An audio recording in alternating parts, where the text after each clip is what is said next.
For my project, I chose Gracilaria tickvayi, which is a type of red macroalga. I chose this species because it can grow quickly in coastal and estuarine waters, especially when nutrients are available.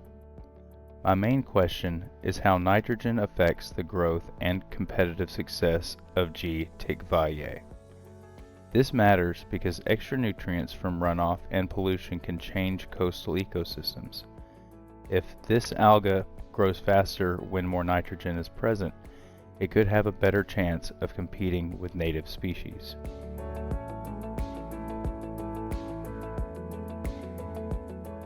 G. tickvayi is part of Rhodophyta, which is the red alga group.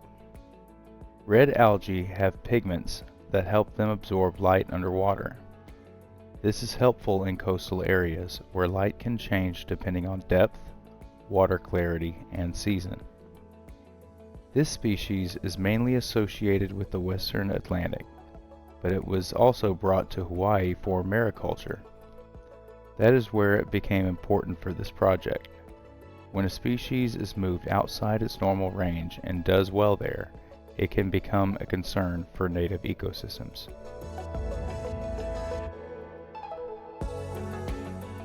One reason G. tickvayi can be successful is because of its physiology. It can grow quickly when it has enough light and nutrients.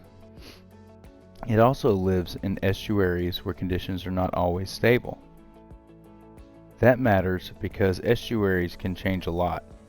Salinity, temperature, light, and nutrients can all shift over time.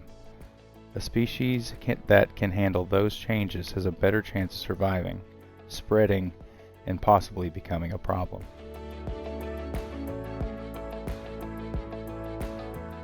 Another important part of this species is how it can spread. Like many algae, it does not always need a whole plant to keep growing. Broken pieces can sometimes survive and continue growing all on their own. This is important because fragments can move through the water with currents, storms, boats, or equipment. So even small pieces may help the species spread into new areas.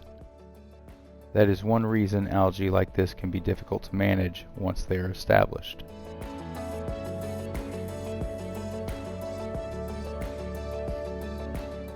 Ecologically, G. tickvayi does well in places like estuaries and bays. These areas often have shallow water, available light, and higher nutrient levels.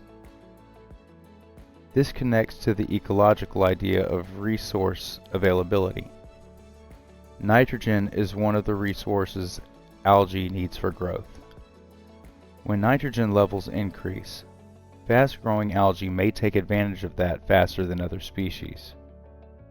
Over time, that can change which species are most successful in the community.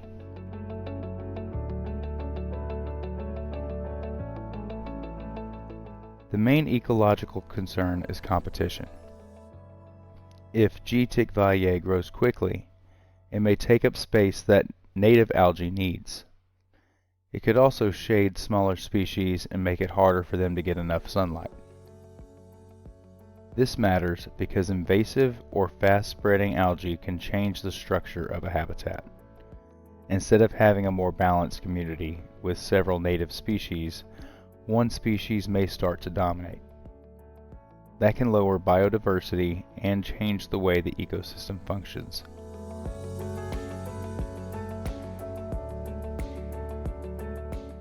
My proposed research question is whether higher nitrate levels increase the growth of G. tickvayi.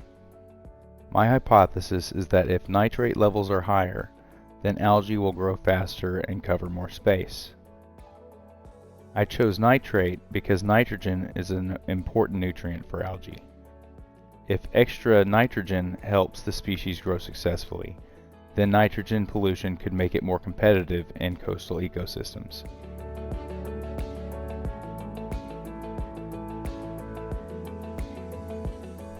To test this, I would set up a controlled experiment with 3 nitrate levels: low, medium, and high. Each group would start with the same amount of G Tikvaye. I would keep light, temperature, and salinity the same, so nitrate would be the main difference being tested. Each week I would measure biomass and percent cover. Biomass would show how much the algae grew, and percent cover would show how much space it took up.